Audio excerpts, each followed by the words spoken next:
This is the Ring of Honor, a.k.a. Shane T, boy, the baddest champion you ever seen, boy. This is Mr. Anderson. This is good old JR Jim Ross, and you are listening. You're listening to Knockouts and Three Counts. Cover! We got it, the new world champion! That might be one of the craziest knockouts I've ever seen in my life. Knockouts and Three Counts is the podcast, baby! It's the real deal, baby! Knockouts and Three Counts starts now. Ooh, what up, no? It is another Tuesday. This is Knockouts and Three Counts. Sorry for the short delay, but it is the return of the Mack, Ninja Mack. We've got the return of our guy, Ninja Mack. Appreciate your time, kind sir. Doing good. How y'all doing today? Knockouts, 3 counts. How's everything going? Gotta love it, dude. It's hot here in Michigan finally, so I'm liking it. Oh, I understand. Texas is hot and humid right now. Oh, you're in Texas dressed like that, dude? You gotta be sweating your balls off right now. Hey, I'm adjusting from the Japan weather to Houston weather. So, what's the weather out there like in Japan? Exactly the same as Houston, hot and humid as fuck. Shit like that, huh? The humidity is what kills us, dude. That's what kills us. Yes, sir. 100%. Well, let's get into it. So, like I said, the last time we had you on, it was right before you were getting ready to do your stuff with Pro Wrestling Noah. So, tell me about that. Before we get into New Japan, what you've been doing with Best of Super Juniors and Tag League and all that stuff. Last we talked to you, you were all excited about going to Japan. What are your overall thoughts after getting to wrestle there so much? Was it everything you thought it'd be? Oh, everything and more. I actually, after passing May in this last Super Juniors, I've now clipped over 3 years in Japan. About 2.5 with Pro Wrestling Noah. And last August, I didn't renew a contract, so I became an independent. And luckily, New Japan offered me to come in for that tag league, the Best of Super Juniors again, Fantastic Mania. So I've been able to stay and work in Japan a little more, just as more of an independent person instead of just being locked up to a contract. But Japan's been everything and more than I could ever ask for. Just grateful and thankful for the opportunities I'm given over there. Hell yeah, dude. I mean, that's one place on the bucket list for me to get to. Talk to me a little bit about your time in Noah, dude. Like, what were your thoughts on that? How'd you like it? How do you feel like they picked up Ninja Man? Oh, it was my introduction to Japan. They brought me in that first time. They gave me that first chance to be seen by the Japanese audience. Very grateful and appreciative for Noah to bring me in there. Unfortunately, things were going different ways and we didn't work out. So, but I can't thank them any more than I could. I gave them everything. So, show up every day. We talked about Noah and we got to talk about all the things that you got going on there, bro.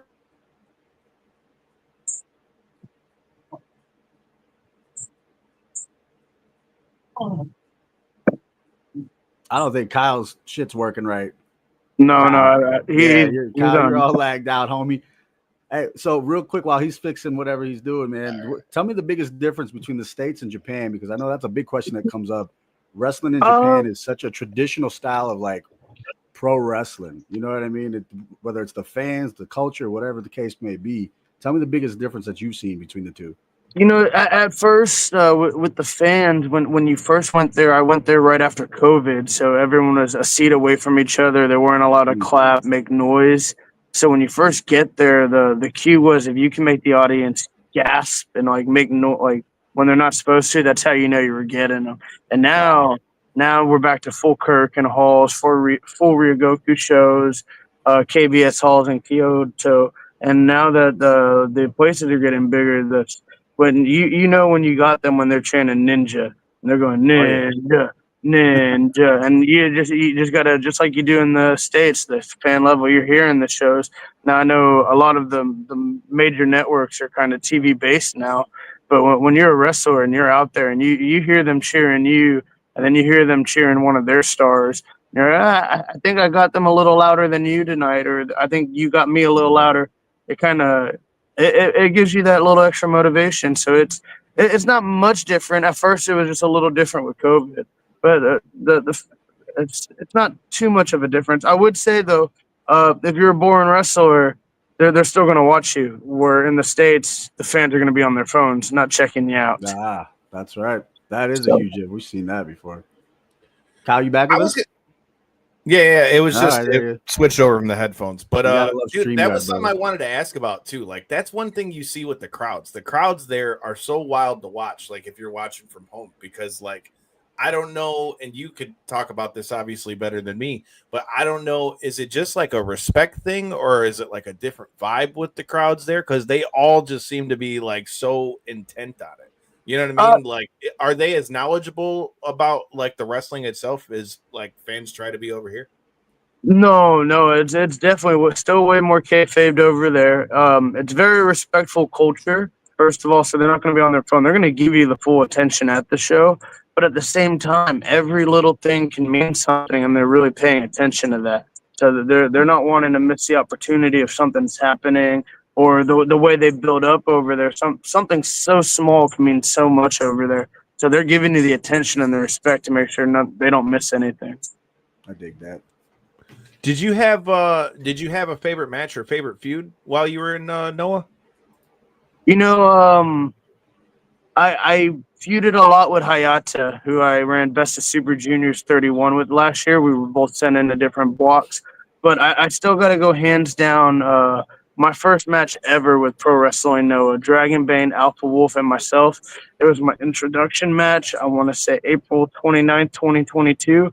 And there's a little clip of Marufuji watching from the top where the little VIP room is. And that match, one for a three-way is already difficult. But for those two athletes, Dragon Bane, Alpha Wolf, much respect to them. I think they're probably in the top three, if not the best tag team in the world, which hands down, those are just individual athletes are great. But that match, our three-way match, and my introduction to pro wrestling, know is probably my favorite match I've had. Or the Hayata match winning the 50th GHC Junior Heavyweight Championship. That match that just goes down in history and puts me in the history books. So, Right. What did that do for you confidence wise? Like you winning a title over there like that in Japan, because like that puts a stamp that they're taking somebody like you from over in America, and it proves how much you were able to get over there in Japan, that they're putting titles on you in a place like Noah. you know, it's a huge thing of confidence and boost because one, now you know you can keep up with their top guy.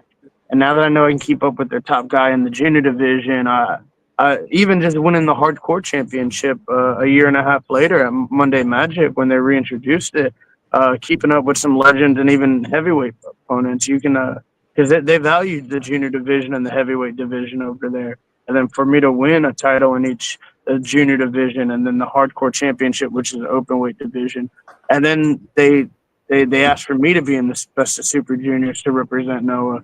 So they were putting me forwards to represent the company, and I can't be nothing more than appreciated for it. Hell yeah. Well, we were talking about it a little bit before we went live. Talk to me a little bit about the transition over to what you're doing with New Japan. So now I know you were saying you're a little bit more doing like freelance stuff. Are you kind of able to go back and forth? Are you straight with New Japan? Like what are you doing right now? I'm an independent contractor. Luckily, New Japan calls me for the tournaments they need and kind of sets me a schedule of asking when I'm available. But like I said, I flew home yesterday. I'm taking this first weekend off just because Super Juniors was a little bit of a grind. But I'm 3 or 4 shows deep every weekend going forwards after this. I'm going to go see Sammy Callahan and PWR next week. The next week on the 20th, I fly out to Edmonton, Canada. I fly out to LA for New Tradition Lucha Libre. I come back to Texas the 22nd for Victoria, local wrestling. Even then, I'm back out to Canada the next weekend, and then I'm in France on the 5th for July 5th. Then we got GCW shows coming up in Dallas, July 12th or 13th. So, I'm going city to city until my next announcement for Japan, which hasn't been announced yet. So what you're saying is if somebody were to call you out, you would actually be free to do so if the time is right and it made sense, right? Oh, yes, sir. I'm at this moment, any place, any wrestler, anytime, any location. I'm trying to be the workhorse. I don't know if you keep up with the the calendar years, but next year's the year of the horse. And I really like to make a statement for Best of Super Juniors 33. So for the rest of this year, I am going to become a great workhorse, and I'm going to grind. I'm going to accept every match, every opponent that wants to be thrown at me. So if y'all got someone, y'all want to throw a name out there. I mean, I know in a previous podcast, there's some talk going on. You know, I mean, I don't think I need to throw any names out there because I think this guy already kind of threw your name in the pot. Now, I just happen to be, you call it a shit disturber, call it whatever you want, but I just said somebody asked, what are some matches that I would like to see last week's guest, Cedric Alexander, have now that he's out on the indies. And, for those of you guys who missed that chat, it seemed to do a lot of news. Make sure you check all that out. Shout out to Fightful and Yahoo Sports and all them. Go back and check that out when you're done with this one. But Cedric Alexander specifically said that he would like to have a match with Ninja Mack and specifically said, did I see the flip? So my question is, what are your thoughts on a match with Cedric Alexander? Do you have any thoughts on a guy like him being back out on the indies? And, what's your response to said call out? Oh, 100% I'd accept that match. Guy's a phenomenal talent. I'm always looking to improve myself, and if I can wrestle someone of his level and caliber of a wrestler, 100% I would accept that match. Now, obviously, working out time and dates. So Brett Lauderdale, GCW, I mean, just throwing out there, you want a Ninja Mack versus Cedric Alexander match. It's possible. I might have to make a call to Mr. Brett Lauderdale or any other promotion that thinks they want to throw a prime time match out there, but I'll gladly accept the match. Anyone who wants to throw it out there, Mr. Cedric Alexander, any day, anytime, anywhere.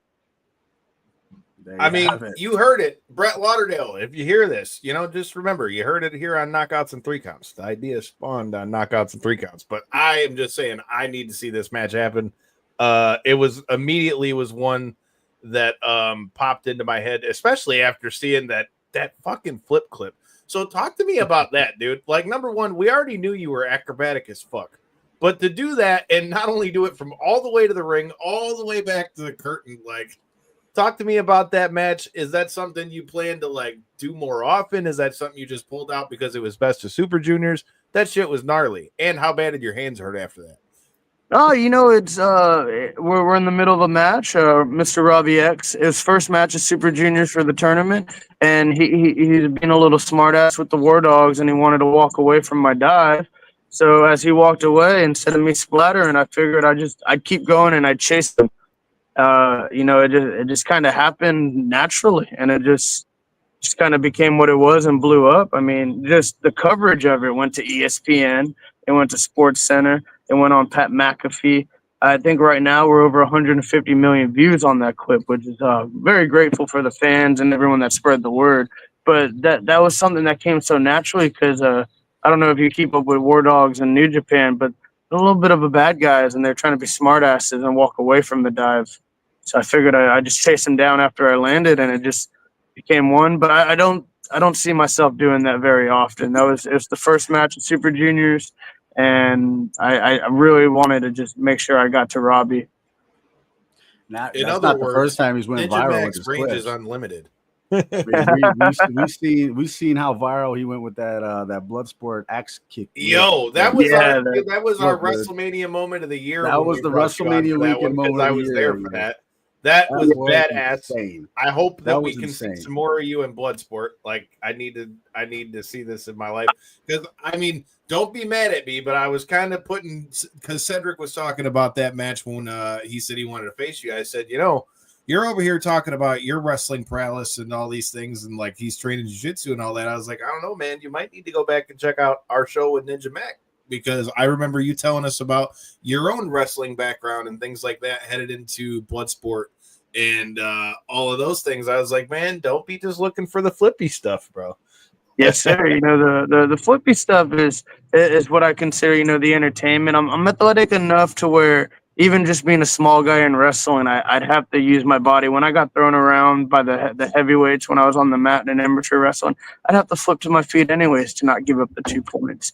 So it's just something that's natural. But luckily, when I've been in New Japan, I'll stay at the dojo just because I don't like staying at the hotels. I'd rather be in the middle of the the grind, and then I have a gym to go to when I'm there. Josh Barnett came up to New Japan Pro Wrestling, made a little stop in, and I had a nice little run in with him. So maybe we see a Ninja Mack at Bloodsport in the future. And Cedric Alexander, if you want to run a Bloodsport match, we've got to make a call to Josh Barnett, but that could be another good little location to run that match. Hey man, he told us he's been training some jiu-jitsu and Muay Thai and all of it. So I'm with it. Let's go. I love Bloodsport. Bloodsport's one of my favorite shows every year, Mania weekend, and I just seen that they're already gearing up for the next one. We got past guests of the show. Janai Kai is already announced for that one. You got Masha Slamovich, who's also a past guest of this show, who's going to be on that. Anytime Bloodsport is in the area and you're around, I highly recommend it. I mean, maybe I'm a little biased because we're an MMA show too, but fuck it. I enjoy those ones. But since we were talking about New Japan and some of what you were getting to do with Best of Super Juniors and the War Dogs and stuff like that, what was the biggest differences that you see between like a New Japan and Noah? Like, as far as like, are the companies different? Is the fan base different? Is the wrestling style different? Like, what's the biggest differences in between going between the two? It's hard to tell because with the tag league and the Best of Super Juniors, it's not just New Japan wrestlers. Because you like you said, we had a Nick Wayne from AEW come in. We had Mal from DDT there. Last year there was Noah representatives. This year, I don't think anyone from Noah came. So, you're getting a diverse style of everything. And the New Japan has such a big roster where you get a Robbie Eagles from Australia. The guy's phenomenal. And then you got, like I said, they bring in Robbie X from the UK. So you got such a bunch of world talent coming in just for those tournaments. But when I'm there during Fantastic Mania and I get the chance to actually see the New Japan wrestlers interact, one of the biggest differences I see is, just the style of New Japan is more relatable to a WWE style, very storytelling style, where they really want to express their story. And obviously they consider that strong style appeal, but a little more story-based, where my time with Noah was very more lucha-based, and that could just be with the wrestlers I'm around at the time. So I don't want to say that's too much of a reflection of the company, but with my times being at Noah, it was a very lucha-based style, a very fast-paced action style. And my time with New Japan right now has been a very storytelling-based style. Well, that was something I was going to ask about too, and looking through some of the matches that you've had in the run of the Best of Super Juniors and all that stuff, I've seen a lot of the stuff that you got to do with some of the people from CMLL and stuff like that too. Is there like, I know you said that the lucha style is like more fast paced, but for you, when you're like putting matches together, or if that's like on the fly, like, do you find like super big differences in between facing like the Japanese talent versus like a CMLL guy? Oh yeah, 100%. The CMLL guys, that when you grow up in a lucha style, and me just coming from Texas, it's one of my foundations is being able to work with luchadors. It's just you're very like. It's hard to explain. They're very quick to where you're very spotty. The Japanese wrestlers, they grow up in school doing amateur wrestling and judo before they get into pro wrestling. So they're already very mat based. When I'm in New Japan before the show and we're warming up, they're not warming up running the ropes. We're warming up with some amateur wrestling drills. We're warming up rolling around a little jiu-jitsu style just to get the body warm. But when CMLL's there and we're warming up, we're warming up with quick pace rolls. We're warming up with running the ropes. So, even just going back to warm ups are different. So I think it's just the way you're brought up into the business is the biggest difference. I can see that, because like I say, the luchadors are always so fun to watch, dude. Like that was like, I mean, we've talked about it here on the show before with I was a big fan of the cruiserweights back in the day, man. Like, especially, it's ironic the timing with the Worlds Collide thing that WWE is doing this weekend, man, because I always liked Psychosis, Rey Mysterio, all them guys that you had back there, even to like a Dean Malenko who's so different, and Eddie Guerrero. Yeah. I was a La Parka guy, for the record. I mean, he just grabbed motherfuckers with chairs, and he had a pretty badass mask. Fucking smack everybody. Did you? Okay, so if you're a La Parker guy, did you see that clip that's been floating around recently? How he beat the shit out of that guy in the crowd. Yeah, dude. Hey, don't fuck with him. He's a bad Yeah, boy in the you can't locker fuck room. with him, man. Bad man. Call that man the chairman for a reason, Telling bro. you, man. Well, dude, so I gotta know. I obviously, like I said, I've been watching New Japan for many years. What did it mean to you to get to compete in the Best of Super Juniors? And does the tournament style change anything different for like how you do your matches? Oh yeah. I mean, one, just very grateful to just be thrown into the tournament. Once you're even just named into the tournament, you're considered one of the best super juniors in the world. You're competing to be one of the best. But when the layout, it's not just the 9 matches that qualify. We have 3 or 4 or 5 tag matches on the off days that are pre qualifiers. So we get a chance to really set up any stories. But you got to pace yourself. A lot of people will get hurt 3 or 4 matches in, and then now you're really, what are you going to do for the next 4 or 5? Because you're not trying to get disqualified. You still got to go out there and compete. So you got to, I don't want to say pace yourself because you're going out there for the win. But at the same time, you go out there and you get hurt in match 1 or 2, you're kind of stuck for the next 6 or 7 matches over the next 2 weeks. And there's not a lot of rest time in between. We're day-to-day matches and maybe one day off, and then we're on to the next 2 days. So it's just minding your business. And then also, when you're looking at that schedule, hey, if I got a Hiromu in match 5, and then I got this guy on match 7, well, can I save my body at match 6? You got to kind of plan a little bit just to see where you can go and line up your opponent. It's a little bit of a strategy on what you're trying to pull off. Well, you brought up one of the guys that I wanted to know your thoughts on, man. So Hiromu Takahashi, bro, is a guy you if you watch New Japan at all, dude, you know what time it is, man. Talk to me about being in a ring with a guy like that. What was your match like with him? No, it's 2 years in a row the man's beat me. I faced him last year at Best of Super Juniors 31, and he beat me. This year, I had a much more competitive match. I came a lot closer, but once again, he got the edge on me. So, I'm just going to keep trying to grow and get better so I can eventually take him down. I do feel like one day I'm going to get that chance. But the guy's so good. He's got a mat style. If he wants to fly, he can fly.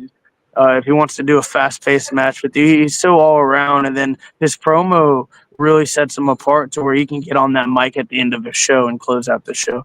He can go to the background and really cut a promo for the next match. He's such a overall complete pro wrestler.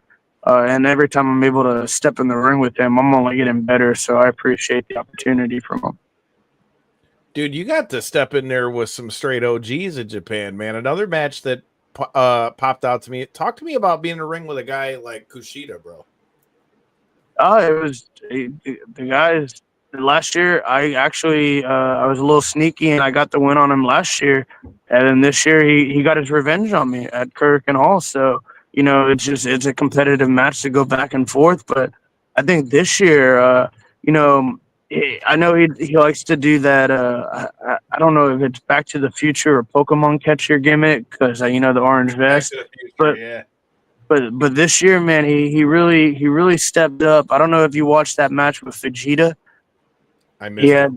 That I would recommend. Go back and watch that Kushida Vegeta match. I trying to remember this year's tournament? From this year's tournament. And to me, that's in the top 3 matches of the tournament. And I was glued to the screen. I know some of the other wrestlers were glued to the screen. He pushed that young punk, the guy that won the tournament, Vegeta.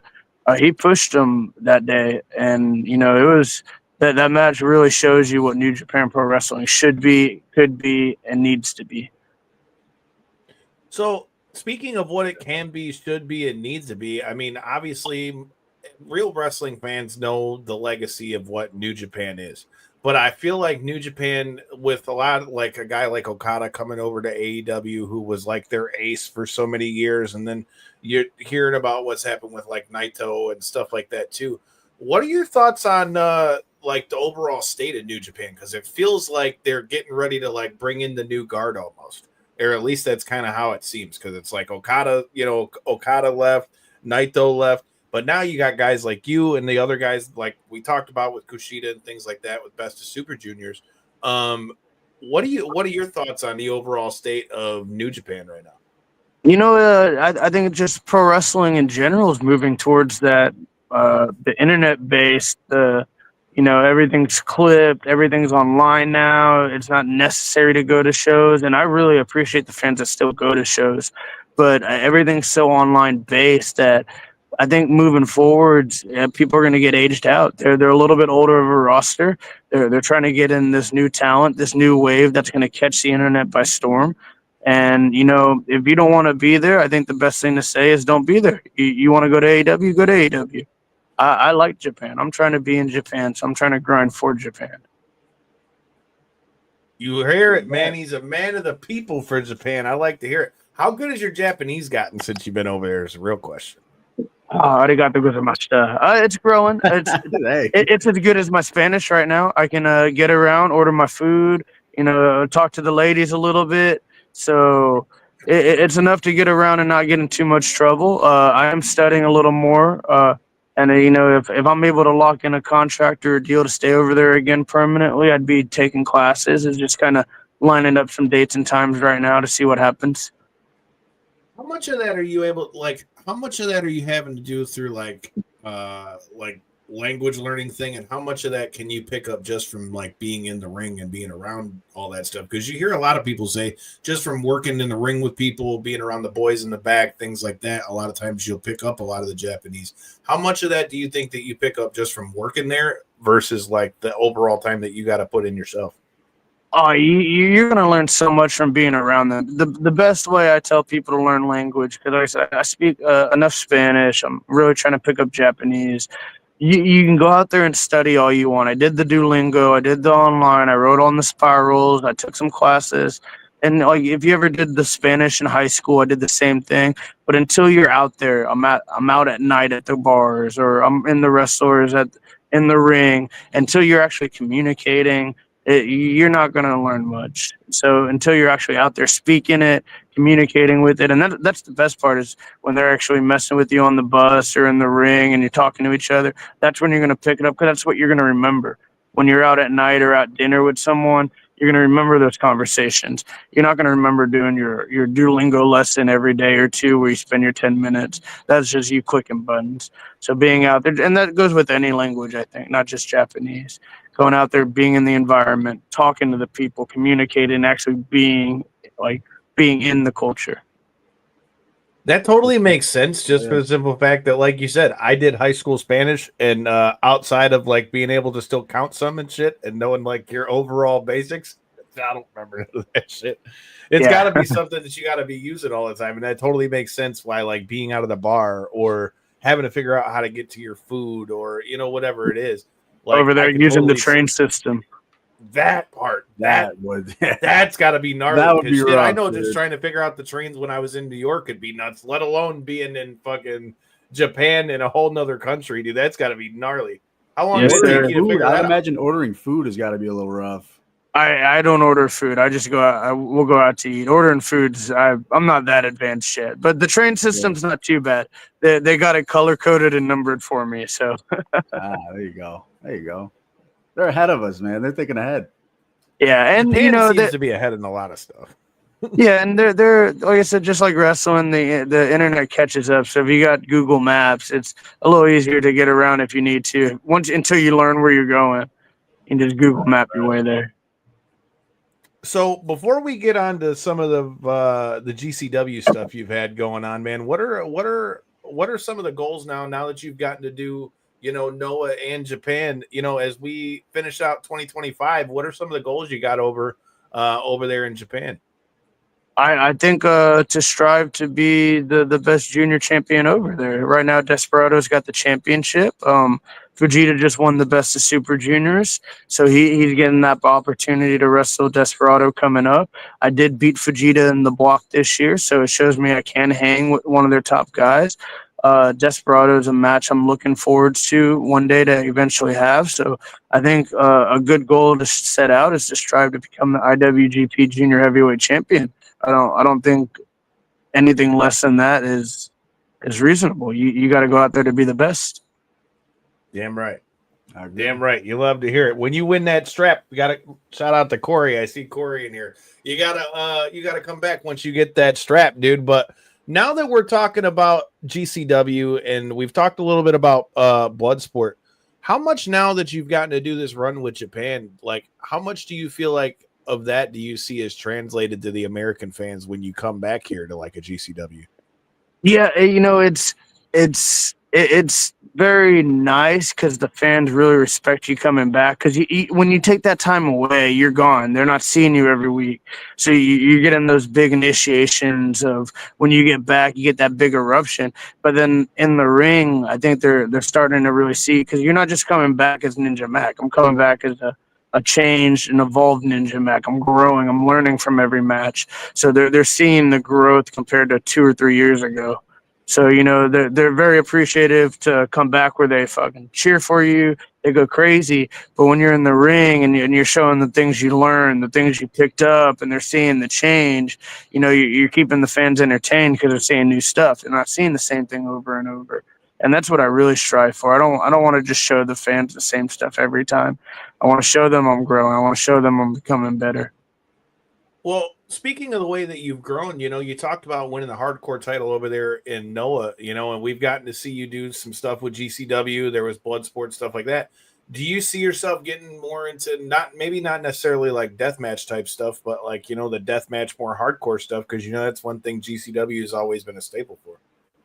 If I've always came across the situation. If the situation arose and the story was right and we had to go that deep, I'm not against it. I don't know if y'all know, but for Seven, the company Seven, I actually entered King of the Deathmatch tournament last year, and Mike G. And then I actually happened to run into Schlack as my first opponent in my first death match. That's a fucking matchup. Oh boy. Yeah, so I tried my best. The guy murdered me in my first death match, but it wasn't.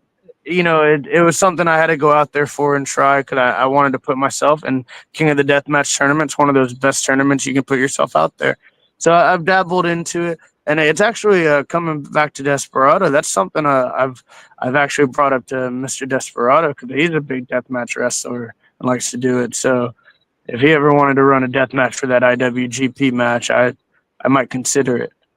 There we go. Hey, man. So we're going to end up booking all kinds of matches between Ninja and Cedric. It's going to be Ninja Mack and Cedric Alexander, Ninja Mack and Desperado in a death match. Ninja Mack's going to come back to Bloodsport. I'm just saying. Hey. Knockouts and 3 counts. I mean, we must make that the thing. I guess we could challenge you if you can top that wheel kick thing. That was fucking gnarly, dude. I mean, if there's a way that's going to be hard to top. Hey, I'm like I said, I'm just like the wrestlers. I'll take the challenge. I got some things I can pull out for you. I think I got close to topping it with that first match at Best of Super Juniors. So we'll see what I can pull out. Hell yeah, you love to hear that shit.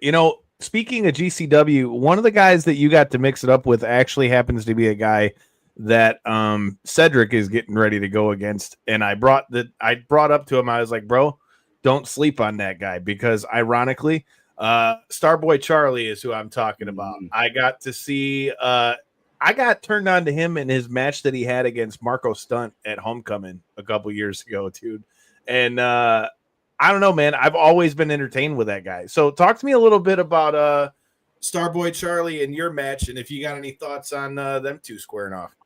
Oh, dude, Starboy's got such a bright future. He was my last match in LA before GCW, before I went off to Best of Super Juniors. So, I mean, he's a young kid growing up, but he's experienced because he's been around us for the last handful of years. But just like I tell all the wrestlers coming up, don't be satisfied because you've wrestled me or these guys for the last couple of years on and off. How much have you grown? What's your next step? What are you striving to do? Have a plan. So I don't know what his ambition is. I don't know what his plan is. I think he's got a great future. But like I said, without knowing what he wants to do going forward, is he happy where he's at just wrestling? Or is he trying to take that next step? Does he want to get to a Japan? Because I know there's in that LA scene a lot of crossover going to Japan right now. Oh, yeah. Titus Alexander's going over with Marvelous and Noah a lot. So, Starboy, I think Starboy was with Marvelous and doing a little bit of pro wrestling Noah as well. So he's been out there. I don't know what his ambitions and plans are to really tell you what he wants to do going forward. The kid's got a bright future. He's great. He can do everything. He can fly. He got that boxing style. So, I mean, just kind of what his ambitions and his own goals to strive himself to be better at. Hell yeah, man. And I mean, like you said, getting in matchups like the one, like I mentioned, that he's got coming up with Cedric Alexander. I definitely would love to see more Starboy Charlie. J-Bone, are you hip to Starboy Charlie? Just when Cedric brought him up, I did some YouTubing the other night on him, and yeah, dude, kid's got a bright future. You ain't lying. That's somebody to watch out for. He always said he's got the platform. He's been over to Japan already. He's constantly with GCW. He's got the good LA scene. It's just what's going to be his next step to grow and become better. Wrestling guys like you and Cedric, that's what's going to make him better. You know what I mean? I mean, you know what they say, iron sharpens iron. That's right. Well, man. dude, you know, I know you're an MMA guy as well, dude. Have you gotten to keep up on any of the latest in UFC with all your travels to Japan? No, I've been the last 6 weeks. I've been so out of it that I haven't kept up the last 6 weeks. I know it's been NBA season right now, so okay, who's winning the finals? That's the question. You got Indiana and OKC. What's good with it? My brain says Thunder, my heart says Pacers. But I would say on my parlay for Thursday, I do got the Pacers going up game 1. So let's go Pacers game 1. But I think Thunder. You know, if the Pacers have a chance, they got to take game 1. They got to come out swinging, full offense. But, you know, everyone said the same thing when they were facing the Cavs. The Cavs were the dominant on the East, number 1 seed, and Pacers went out there and did their thing. So, you know, if you catch fire right now, it's anyone's game. You got yourself to the finals. But that Thunder team, man, they look strong and good too. So, right now, dude. Are you MVP, man? You got to watch out. You're not wrong. And then that was what was crazy about that Minnesota series is he's playing against his cousin and shit. Yeah. Oh yeah, so many little connections and matchups. Oh shit! Here they come. Go Pacers. We already got Go Pacers. Hey, how about Michael Cole last night calling Raw with a Pacers jersey? Yeah, wearing the fleece. Flexing in his Pacers jersey. Hey, Michael Cole a little strong right there. I was gonna say, I know, dude. He looks a little shredded, dude. He didn't give a fuck. He stood up to Gunther like it wasn't shit. I don't know if that was the most well-advised thing in the world, but hey. He said he had that wrestling background. Don't forget, he pulled out the singlet on Jerry Lawler now. Come on. You gotta love it. So, are you a big sports guy outside of wrestling? Are you watching all sports, or is it just like specific? I'm watching all sports: football, baseball, basketball. The main ones. I mean, I dabble in some of the other ones a little bit, but for the main ones, I'm keeping up: UFC, football, baseball, basketball. Who's your football team? Texans, Houston Texans. Oh boy. Yeah, I know. I know. We barely squeaked by you guys last year, so. Hey, we tough, bro. We got some offensive line issues that hopefully we fix, but we gotta, like I said, if we can keep our quarterback healthy, we got some receivers. We'll see what happens. They're still a young team. I'll be eyeing that quarterback in fantasy football this year. That's for sure. Yeah, hey, that's a good pick for some fantasy right there. Yeah, baby. Gotta win some money out here. Well, speaking of winning some money, I know that you'll have a pick on this one because there's a couple of big fights UFC-wise. We'll get your thoughts on those, and then I'll get your hit list and get you out of here. We got Merab and Sugar Sean are getting ready to fight again. I like this fight. I think that this fight's going to be interesting. That's going down this Saturday. I've already had a couple people asking me my thoughts on this, but I think it's going to go like the first one did. But what do you think? Do you think Merab Dvalishvili gets this done? Or do you think Sugar Sean gets his redemption? You know, I like the redemption story. You know, redemption stories can always add on. So let's go with Sugar Sean. I like it. I still think Merab's going to maul him, dude. I don't think he's got anything wrestling. It's tough, man. But I'll tell you what, I liked it. I just liked the product better when Sugar Sean was champ because he gave me that entertainment type of. He's got that pro wrestling edge to him, flair, bro. Yeah. He's got that it factor that makes you want to watch, whether you want to see him get beat up or win. You want to watch it, and he's got that. So it was like a thing that I didn't know I liked until it was gone. Yeah, and you know the redemption story. I love those arcs. You know, the guy gets taken down. Can he come back strong and win? Yeah. Well, and I don't know, it's Kyle, if interesting. you've been keeping up on his vlogs, but he's humble now, dude. I was just about to He's- say that. Like, that's the he's biggest left thing the that's social going to be media and interesting to everything. me. Like, he dropped smoking. He's not drinking no more. He's not, like, he cut out partying, cut out all this stuff. Let's see if a refocused Sean O'Malley can get the job done against Marab. Me personally, I think Marab's going to be hard for anybody at 130, 135 to beat. That's just me. Speaking of that, we've also got the women's bantamweight. Its strap is on this as well. You got Juliana Pena versus Kayla Harrison. I got all the respect in the world for Juliana Pena, but I think that Kayla Harrison, if she can make the weight, is going to fucking maul her. Yeah, size play doesn't matter. Let's go with Kayla. Like, you know, I mean, obviously making weight and all, but I heard somebody say this the other day, and I think it's the best comparison for her. I don't think we see Kayla at 135 forever. I think it's not a long time. She's here for a good time. She's here to get in, get the belt, make her mark, and get out. Because, I mean, people forget she had all the time that she was in PFL and all that stuff as well. So I'm really interested to see kind of how that plays out. Speaking of PFL, you've got the former Bellator champ Patchy Mix is making his debut this weekend too. I'm looking forward to seeing that one, dude. I've said it on the show multiple times, dude. I think that this guy's a fucking problem at 135. Like, he was the champ at Bellator, and I think given the opportunity to be able to compete against a lot of them top guys in the UFC, bro, mark my words, Patchy Mix is going to be a fucking problem. Yeah, I agree. And now we're talking about the fights, man. I'm gonna spend the next 2 days studying what's gonna happen. I might have to put in some bets this weekend. Oh yeah, we got to get them parlays in. We know baby. Ninja Mac likes them bets. We got to get you with our guy Drop Zone. He's always got the good parlays over here, man. Yes. But I'm definitely gonna be getting on that. And speaking of this Saturday, we've also got Money in the Bank going down this weekend. Make sure you check us out with the Potters of Destiny. We're going to be doing the party over at DraftKings Social in Troy. We got the happy hour menu. Do your thing. And I heard that there might not only be a belt, but there's a Money in the Bank briefcase with some stuff in it too. Sure. So you guys need to get there. Make sure you make the raffles. Do your thing. You might go home with something nice. But with that said, I mentioned a hit list, man. We've talked about some of the good matches that you got to have in Japan. I mean, I really feel like from what I've seen since the last time you've come on the show, like, your stock is elevated in a way where now I feel like the ball is a lot more in your court as far as to, like, I think a matchup with me and this guy or me and that guy is going to be, you know, I feel like you have a lot more cachet, especially coming off of Best of the Super Juniors and all that stuff. As we close out 2025 and head out into 2026, you know, do you got a hit list of guys that you'd like to go against? And we mentioned Bloodsport. Would be somebody you'd like to face there, if not Cedric? You know, let me start out. I got to actually the next 3 people that are going to be in my GCW match. Jordan Oliver, coming back from injury, coming back strong right now. To run a singles with him right now, let me check how that knee feels. But, you know, having a match with Jordan Oliver, his tag team partner that I'm having in that match, Alec Price, that guy's been grinding this last year.